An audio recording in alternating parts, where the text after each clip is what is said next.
Servisimize gelen Renova cihaz. Takıyoruz. Evet, kısa devreye düşüyor.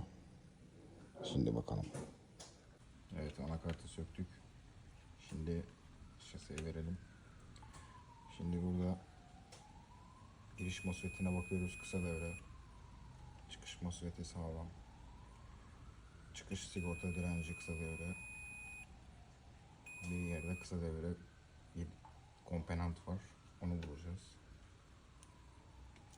Ama tabi o arızayı yaptıktan sonra tekrardan şu giriş MOSFET'ini değiştireceğiz. Yoksa cihaz şarj olmaz. Bataryayı doldurmaz. Şimdi arızaya bakalım. Evet. Şimdi çıkış sigorta direncini söküyoruz.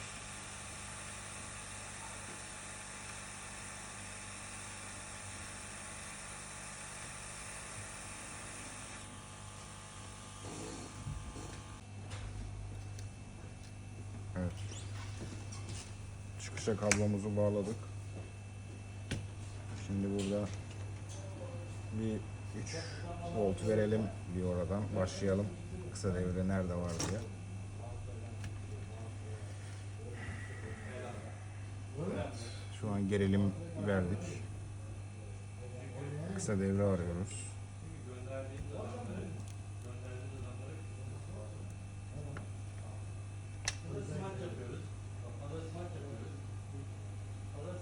Evet, burada bir ısınma var.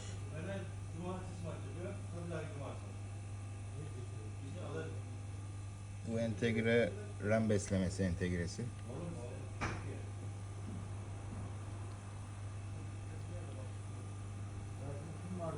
RAM besleme entegresinin oradaki kondansatör ısınıyor. Ama bakın burada bir görüyorsunuz bir erime oluştu ve kondansatör arızası. Evet, kısa devre kalktı.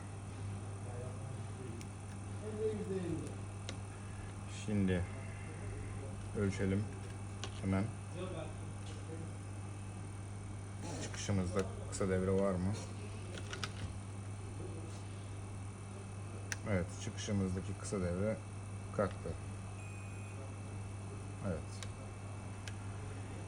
Şimdi sigorta direncimizi yerine geri takalım ve ardından oradaki MOSFET'i de değiştirelim. Evet arkadaşlar, şimdi sökmüş olduğumuz FET bu 4407A P kanallı bir MOSFET. Bizim oraya takacağımız 4435 daha güçlü ve o da P kanallı. İkisi de aynı işe yarıyor. Şimdi takalım.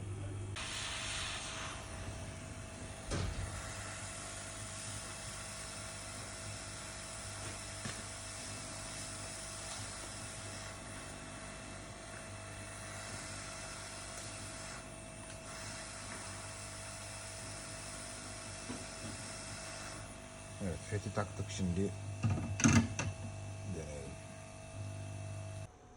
Evet, şimdi skopla cihazın açıp açmadığına bakacağız.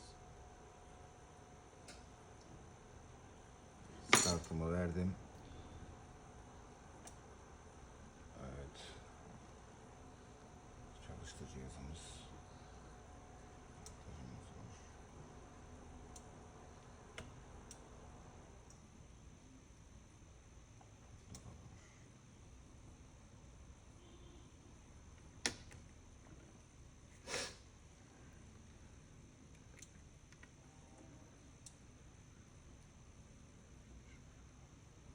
Frekansımıza bakalım.